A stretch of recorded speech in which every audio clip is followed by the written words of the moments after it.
আজ আমি আপনাদের সাথে আমার শাড়ির কালেকশান শেয়ার করছি। বিভিন্ন জায়গায় ঘুরতে যাই, সেখান থেকে অনেক শাড়ি আনা হয়ে যায়। এই করে করে অনেক শাড়ি স্টক হয়ে গেছে।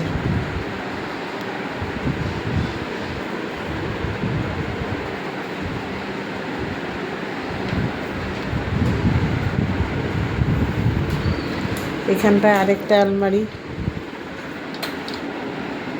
এখানটায় আরেকটা আলমারি। এই আমার শাড়ি শাড়ি শাড়ি শাড়ি সব শাড়ি শাড়ি শাড়ি।